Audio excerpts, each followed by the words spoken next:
ಯಾವ ಕಾಂಗ್ರೆಸ್ ಉದ್ದಟತನದಲ್ಲಿ ಈ ರಾಜ್ಯದಲ್ಲಿ ಇನ್ನೂ 10 ವರ್ಷ ಇರ್ತೀನಿ ಅಂತ ಹೇಳಿದ್ದಾರೆ ಉಪಮುಖ್ಯಮಂತ್ರಿಗಳು. 10 ವರ್ಷ ಅಲ್ಲ, ಇನ್ನು 10 ತಿಂಗಳು ಮುಂದುವರಿರಿ, ನೋಡೋಣಂತೆ. 10 ವರ್ಷ ಆಮೇಲೆ ನೋಡೋಣಂತೆ. ನಿಮ್ಮ ಪಾಪದ ಕೂಡ ತುಂಬಿದೆ, ನಿಮ್ಮ ಪಾಪದ ಕೂಡ ತುಂಬಿದೆ. ಟವಲ್ ಹಾಸ್ಕೊಂಡು ಬಹಳ ಜನ ನಿಂತಿದ್ದಾರೆ ಕ್ಯೂನಲ್ಲಿ ಕಾಂಗ್ರೆಸ್ನಲ್ಲಿ ಇವತ್ತು. ಒಂದು ಕಡೆ ಪಾಪ ಏನು ನೆನ್ನೆ ಸಿದ್ದರಾಮಯ್ಯನವರ ಪರವಾಗಿ ವಿಜೇಂದ್ರ ಅವ್ರನ್ನ ಬಾಯಿಗೆ ಬಂದು ಏಕವಚನದಲ್ಲಿ ಬೈಕೊಂಡು, ಅಲ್ಲಿಗೆ ನಿಮ್ಮ ಹತಾಶೆ ಏನು ಅನ್ನೋದನ್ನ ಗೊತ್ತಾಗ್ತದೆ ನಮಗೆ.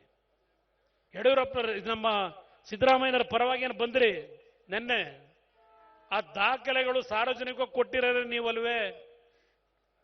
ಸಿದ್ದರಾಮಯ್ಯನವ್ರನ್ನ ಎಷ್ಟು ಬೇಗ ಇಳಿಸ್ತೀನಿ ಅಂತ ಹೇಳಿ ಎಲ್ಲ ರೀತಿ ದಾಖಲೆಗಳನ್ನ ಯಾರ್ಯಾರ ಕೈಲಿ ಕೊಟ್ಟು ಎಲ್ಲೆಲ್ಲಿ ಏನೇನು ಮಾಡಿಸ್ಬೇಕು ಎಲ್ಲ ರೆಡಿ ಮಾಡಿಸ್ಕೊಂಡು, ಅಯ್ಯೋ ನಾನು ಸಿದ್ದರಾಮಯ್ಯನವ್ರ ಪರ, ಸಿದ್ದರಾಮಯ್ಯನವ್ರ ನಾವು ಮುಟ್ಟಾಕ್ ಬಿಡಲ್ಲ. ಈ ಡ್ರಾಮಾ ಎಲ್ಲ ಯಾಕಪ್ಪ, ಇನ್ನೂ ಏನೇನು ನಾಟಕ ಆಡಬೇಕು ಅಂತ ಇದ್ದೀರಿ? ಅದರಿಂದ ನಾನು ನಿಮ್ಮ ಎಲ್ಲ ಪ್ರಶ್ನೆಗಳಿಗೆ ನಮ್ಮ ನಾಯಕರುಗಳೇನು ಕೂತಿದ್ದಾರೆ ವೇದಿಕೆ ಮೇಲೆ, ನಮ್ಮೆಲ್ಲರಲ್ಲಿ ನೈತಿಕತೆ ಇಟ್ಟುಕೊಂಡಿದ್ದೇವೆ. ನೀವು 100 ಕ್ವಶನ್ ಅಲ್ಲ 200 ಪ್ರಶ್ನೆ ಮಾಡಿ ನಮ್ಮ ಮೇಲೆ ಉತ್ತರ ಕೊಡಲಿಕ್ಕೆ ತಯಾರಾಗಿದ್ದೇವೆ. ಅಬ್ರಾಹಿಂ ಅವರು, ಪ್ರಹ್ಲಾದ್ ಜೋಶಿ ಅವರು ಹೇಳ್ತಾ ಇದ್ದಾರೆ, ಅಬ್ರಾಹಿಂ ಅವರು ಹೇಳಿದ್ರಲ್ಲ 10 ಪ್ರಶ್ನೆ ಏನಿಟ್ಟಿದ್ದಾರೆ, ಅದಕ್ಕೆ ಉತ್ತರ ಕೊಟ್ಟರು ಸಾಕು ಅನ್ನೋದನ್ನು ಪ್ರಹ್ಲಾದ್ ಜೋಶಿ ಅವರು ಇಲ್ಲಿ ನೆನಪಿಸ್ಕೋತಾ ಇದ್ದಾರೆ. ಅದರಿಂದ ನಾವು ಮುಂದಿನ ಏನು ಪಾಪ ಅವರು ಇವತ್ತು ರಾಮನಗರ, ನಾಳೆ ಚನ್ನಪಟ್ಟಣ, ಮದ್ದೂರು ಅವ್ರದ್ದು ನಡೀತಾ ಇದೆ. ಎಲ್ಲ ಕಡೆ ನಮ್ಮ 2 ಪಕ್ಷಗಳ ಕಾರ್ಯಕರ್ತರು ಯಾವ ಉತ್ಸಾಹದಲ್ಲಿದ್ದಾರೆ. ಈ ಸರ್ಕಾರ ತೆಗಿಲೇಬೇಕು, ಬರೀ ಯಾರು ನಮ್ಮ ಸಿದ್ದರಾಮಯ್ಯನವರು ಹೋಗಬೇಕು ಅನ್ನೋದಲ್ಲ, ಈ ಕಾಂಗ್ರೆಸ್ಸೇ ಈ ರಾಜ್ಯದಿಂದ ತೊಲಗಬೇಕು. ಈ ರಾಜ್ಯದಲ್ಲಿ ನಾವು ನಿಮ್ಮ ಗ್ಯಾರಂಟಿ ಕಾರ್ಯಕ್ರಮಕ್ಕೆ ವಿರೋಧಿಗಳಲ್ಲ. ಆ ಗ್ಯಾರಂಟಿ ಕಾರ್ಯಕ್ರಮದ ಹೆಸರಿನಲ್ಲಿ ರಾಜ್ಯದಲ್ಲಿ ಏನೇನು ಮಾಡಿದ್ದೀರಿ, ಇವತ್ತು ನಿಮ್ಮ ಯಾವ್ಯಾವುದಕ್ಕೆ ಬೆಲೆ ಹೆಚ್ಚಿಗೆ ಮಾಡಿದ್ದೀರಿ, ಜನರ ಬದುಕೇನಾಗಿದೆ? ಹೋಗ್ಲಿ, ಗ್ಯಾರಂಟಿ ಕಾರ್ಯಕ್ರಮದಲ್ಲಿ ಗೃಹಲಕ್ಷ್ಮಿ 3 ತಿಂಗಳಾಯ್ತು ಇನ್ನೂ ದುಡ್ಡು ಬಂದಿಲ್ಲ ಅಂತಾರೀಗ.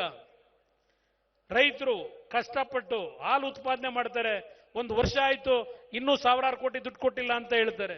ಇದು ನಿಮ್ಮ ಆಡಳಿತ? ಇಂಥ ಒಂದು ಆಡಳಿತವನ್ನ ನಾಡಿನ ಜನತೆ ಬೆಂಬಲಿಸಬೇಕಾ?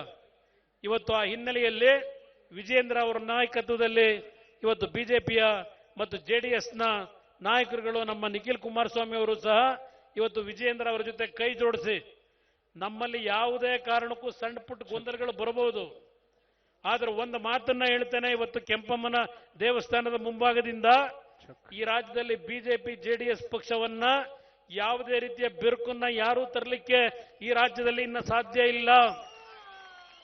ಇವತ್ತು ಬಿಜೆಪಿಯ ಜೊತೆ ಸಂಬಂಧ ಪಾಪ ಹೇಳಿದ್ದಾರೆ ನಮ್ಮ ಸಿ.ಡಿ. ಶಿವು ಅವರು, ನಿನ್ನೆ ಹೇಳಿದ್ದಾರೆ. ಅವ್ರು ಹೇಳಿರ್ತಕ್ಕಂಥದ್ದು, ಕಾಂಗ್ರೆಸ್ ಪಕ್ಷವನ್ನ ಎದುರಿಸಲಿಕ್ಕೆ ಜೆಡಿಎಸ್ಗೆ ಏಕಾಂಗಿಯಾಗಿ ಸಾಧ್ಯ ಆಗದೆ ಬಿಜೆಪಿ ಜೊತೆ ಕೈ ಜೋಡಿಸಿದ್ದಾರೆ ಅಂತೇಳಿ ಸೇಡಿದ್ದೇ. ಅದಕ್ಕೋಸ್ಕರ ನಿಮ್ಮ ಅಕ್ರಮಗಳನ್ನ ಬಯಲಿಡಬೇಕಾದ್ರೆ, ಈ ರಾಜ್ಯದಿಂದ ಕಾಂಗ್ರೆಸ್ನ ಕಿತ್ತೊಗಿಬೇಕಾದ್ರೆ ಬಿಜೆಪಿ ಜೆಡಿಎಸ್ ಅಣ್ಣ ತಮ್ಮಂದ್ರ ತರ ನಾವು ಮುಂದಿನ ದಿನಗಳು ಹೆಜ್ಜೆ ನೀಡಬೇಕಾಗಿದೆ. ನಮ್ಮ ವೈಯಕ್ತಿಕವಾದಂತಹ ಸ್ವಾರ್ಥಕ್ಕಲ್ಲ, ಈ ನಾಡಿನ ಜನತೆಯ ಕಲ್ಯಾಣಕ್ಕೆ. ಕೇಂದ್ರ ಸರ್ಕಾರದ ಬಗ್ಗೆ ನೀವೇನು ಚರ್ಚೆ ಮಾಡ್ತೀರಿ? ಇಲ್ಲಿದ್ದೇವೆ ನಾವು 5 ಜನ ಮಂತ್ರಿಗಳು, 4 ಜನ ಮಂತ್ರಿಗಳು. ಒಂದು ರಾತ್ರಿಯಿಂದ ಎಲ್ಲ ಬಗೆಹರಿಸಲಿಕ್ಕೆ ಆಗೋದಿಲ್ಲ. ಪಾಪ ನೆನ್ನೆ ಹೇಳಿದ್ದಾರೆ ಭಾಷಣದಲ್ಲಿ, ಕುಮಾರಸ್ವಾಮಿ ನನ್ನನ್ನು ಗೆಲ್ಲಿಸಿಬಿಟ್ರೆ ಮೇಕೆದಾಟನ್ನ 1 ರಾತ್ರಿನಲ್ಲಿ 24 ಗಂಟೆಯಲ್ಲಿ ತಂದುಬಿಡ್ತೀನಿ ಅಂತ ಹೇಳಿದ್ದ. ಎಲ್ಲಪ್ಪ ಅಂತಾರೆ. ಯಾರಾದ್ರೂ ಹುಚ್ಚರು ಹೇಳಬೇಕು ಅದನ್ನ. 24 ಗಂಟೆಯಲ್ಲಿ ನಾನು ಮೇಕೆದಾಟ ತರ್ತೀನಿ ಅಂತ ಭಾಷಣ ಮಾಡಿರೋದನ್ನ ಎಲ್ಲಾದ್ರೂ ಒಂದು ಕಡೆ ತೋರಿಸಿ, ನೀವು ತಲೆಬಾಗ್ತೀನಿ ನಾನು. ಇವತ್ತು ಕಾಂಗ್ರೆಸ್ನ ನಾಯಕರಿಗೆ ಕೇಳಲಿಕ್ಕೆ ಬಯಸ್ತೇನೆ, ನಿಮ್ಮ ಯೋಗ್ಯತೆಗೆ ದೆಹಲಿನಲ್ಲಿ ಡಿಎಂಕೆ ನಾಯಕರ ಜೊತೆನಲ್ಲಿ ಚಪ್ಪಾಳೆ ಹೊಡ್ಕೊಂಡು ಗೌರವಾನ್ವಿತ ಪ್ರಧಾನಮಂತ್ರಿಗಳಿಗೆ ಭಾಷಣ ಮಾಡಲಿಕ್ಕೆ ಅವಕಾಶ ಕೊಡದೆ ಯಾವ ರೀತಿ ನಡ್ಕೊಂಡಿದ್ದೀರಿ ಮೊದಲನೇ ಬಾರಿಗೆ ಈ ದೇಶದಲ್ಲಿ ನೋಡ್ತಾ ಇದ್ದೇವೆ ನಾವು. ಮೊದಲು ನಿಮಗೆ ಯೋಗ್ಯತೆ ಇದ್ರೆ, ನಿಮಗೆ ತಾಕತ್ತಿದ್ರೆ ತಮಿಳುನಾಡಿಗೆ ಹೋಗಿ ನಿಮ್ಮ ಪಾರ್ಟ್ನರ್ಸ್ ಏನಿದ್ದಾರೆ ತಮಿಳುನಾಡಿನಲ್ಲಿ ಡಿಎಂಕೆ ಅವರು,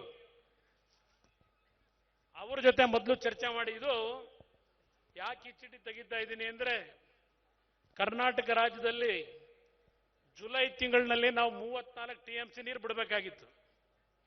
ಈಗಾಗಲೇ 50 TMC ಮೇಲೆ ನೀರು ಹರಿದೋಯ್ತು ಒಂದು ತಿಂಗಳಿಗೆ. ಇಲ್ಲಿ ಇವತ್ತು ಇಂಡಿಯನ್ ಎಕ್ಸ್ ಪತ್ರಿಕೆ ಒಂದು ಆರ್ಟಿಕಲ್ ಇದೆ. ಇಲ್ಲಿ ಜನ ಅರ್ಥ ಮಾಡ್ಕೋಬೇಕು, ಈ ರಾಜ್ಯದ ಜನ. ಇಲ್ಲಿ ತಮಿಳುನಾಡು ರೈತರು ಹೇಳ್ತಾರೆ, Tamil Nadu farmers demand steps to store surplus Cauvery water. ಇದು ತಮಿಳುನಾಡು ರೈತರು ಹೇಳಿರೋದು. ತಮಿಳುನಾಡು ರೈತರು ಹೇಳಿರೋದು. ನಿಮಗೆ ಯೋಗ್ಯತೆ ಇದ್ರೆ ಮೊದಲು ಹೋಗಿ ಕೂರಿ ಅಲ್ಲಿ ಸ್ಟಾಲಿನ್ ಜೊತೆ ಚರ್ಚೆ ಮಾಡಿ. ಇವತ್ತು ಸಮುದ್ರಕ್ಕೆ ನೀರೇನು ಹರಿದು ಹೋಗ್ತಾ ಇದೆ. ನಮ್ಮ ಮೆಟ್ಟೂರಿನ ಜಲಾಶಯ ಕೇವಲ ಒಂದೇ ವಾರದಲ್ಲಿ ಫುಲ್ ಆಗಿದೆ. ಈಗ ನೀರು ಹರಿದು ಹೋಗ್ತಾ ಇದೆ ಸಮುದ್ರಕ್ಕೀಗ. 2018-19 600 TMC ನೀರು ಹೋಯ್ತು ತಮಿಳುನಾಡಿಗೆ. ನಮಗೂ ಸ್ವಲ್ಪ ಶಕ್ತಿ ಜನ ಕೊಟ್ಟಿದ್ದಾರೆ ಈ ರಾಜ್ಯದಲ್ಲಿ ಬಾರಿ, JDS ಮತ್ತು ಬಿಜೆಪಿ ಪಕ್ಷಗಳಿಗೆ. ನರೇಂದ್ರ ಮೋದಿ ಅವರನ್ನ ಈ ಬಾರಿ ಮನವೊಲಿಸ್ತೀವಿ ಕಾನೂನುಬದ್ಧವಾಗಿ. ತಮಿಳುನಾಡಿಗೆ ಅನ್ಯಾಯ ಮಾಡಬೇಕು ಅಂತ ಅಲ್ಲ. ತಮಿಳುನಾಡಿನ ಮುಖ್ಯಮಂತ್ರಿಗೂ ಹೇಳಲಿಕ್ಕೆ ಬಯಸ್ತೇನೆ, ಅಣ್ಣ ತಮ್ಮಂದ್ರ ತರ ನಾವು ಬದುಕಬೇಕಾಗಿದೆ. ಈ ಒಂದು ಭಾರತದ ಒಕ್ಕೂಟದ ವ್ಯವಸ್ಥೆಯಲ್ಲಿ ಎಷ್ಟು ದಿನ ಕರ್ನಾಟಕ ನಾಡಿನ ಜನತೆ ನಿಮ್ಮ ದಬ್ಬಾಳಿಕೆಗೆ ನೋವನ್ನು ಅನುಭವಿಸಬೇಕು? ಲೋಕಸಭೆಯಲ್ಲಿ ಮಾತನಾಡ್ತಕ್ಕಂಥ ಶಕ್ತಿ ಕನ್ನಡಿಗರು ಇವತ್ತು ನಮಗೆ ಕೊಟ್ಟಿದ್ದಾರೆ. ಇವತ್ತು ಕರ್ನಾಟಕಕ್ಕೆ ಆಗಿರ್ತಕ್ಕಂಥ ನ್ಯಾಯಬದ್ಧವಾದಂಥ ನೀರನ್ನು ಪಡೆಯತಕ್ಕಂಥದ್ದಕ್ಕೆ ಬಸವರಾಜ ಬೊಮ್ಮಾಯಿ ಅವರು ಮುಖ್ಯಮಂತ್ರಿಗಳ ಕೆಲಸ ಮಾಡಿದ್ದಾರೆ, ನೀರಾವರಿ ಮಂತ್ರಿಗಳ ಕೆಲಸ ಮಾಡಿದ್ದಾರೆ. ನಾವೆಲ್ಲರೂ ಜೊತೆಗೂಡಿ ಇವತ್ತು ಸಮಸ್ಯೆಯನ್ನು ಯಾವ ರೀತಿ ಬಗೆಹರಿಸಬೇಕು, ಬಗೆಹರಿಸಲಿಕ್ಕೆ ಪ್ರಾಮಾಣಿಕವಾಗಿ ದುಡಿಮೆ ಮಾಡ್ತೀವಿ. 125 ವರ್ಷದ ಸಮಸ್ಯೆ ಒಂದು ರಾತ್ರಿಯಲ್ಲಿ ಮಾಡ್ಲಿಕ್ಕೆ ಆಗೋದಿಲ್ಲ. ಈ ಬಾರಿ ಯಾವೊಂದು KRS ಜಲಾಶಯ ತುಂಬಿತು, KRS ಒಂದೇ ಅಲ್ಲ, ಪ್ರಥಮ ಬಾರಿಗೆ ಲಿಂಗನ ಬಗ್ಗೆ ಎಷ್ಟು ವರ್ಷಗಳಾಗಿತ್ತು ಲಿಂಗನ ಬಗ್ಗೆ ತುಂಬಿ. ಇವತ್ತು ಈ ನೀರು ತುಂಬಲಿಕ್ಕೆ ಕಾರಣ ಏನೋ ಹೇಳಿದ್ದಾರಲ್ಲ ಸಿದ್ದರಾಮಯ್ಯನವರು, ಕಾಲ್ಗುಣದ ಬಗ್ಗೆ.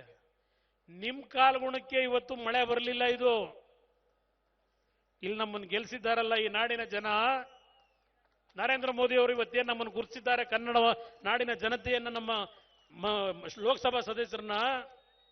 ಆ ತಾಯಿ ಚಾಮುಂಡೇಶ್ವರಿ ನಮಗೆ ಸಂಕಷ್ಟ ಬರದೇ ಇರಲಿ, ಇವತ್ತು ಜಲಾಶಯಗಳು ತುಂಬಬೇಕು ಅಂತೇಳಿ ತಾಯಿ ತುಂಬಿಸಿರ್ತಕ್ಕಂಥದ್ದು.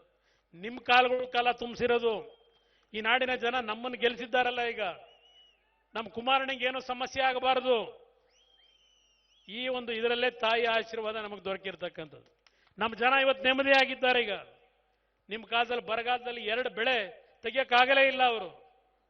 ಇವತ್ತು ಬಿತ್ತನೆಯ ದಿನ ನಾನು ಈ ನಮ್ಮ ಮಾಧ್ಯಮದ ಸ್ನೇಹಿತರಿಗೆ ಹೇಳ್ತೇನೆ, ಇಲ್ಲಿ GT ದೇವೇಗೌಡರು ಕೂತಿದ್ದಾರೆ, ಇಲ್ಲಿ ನಮ್ಮ ನಾಯಕರುಗಳೆಲ್ಲ ಕೂತ್ ಚರ್ಚೆ ಮಾಡಿದಾಗ ಬಿತ್ತನೆ ಆಗ್ತಕ್ಕಂಥ ಸಂದರ್ಭ ಒಟ್ಲು ಬಿಡ್ತಾರೆ ನಮ್ಮ ಭಾಗದಲ್ಲಿ, ಮಂಡ್ಯದಲ್ಲಿ.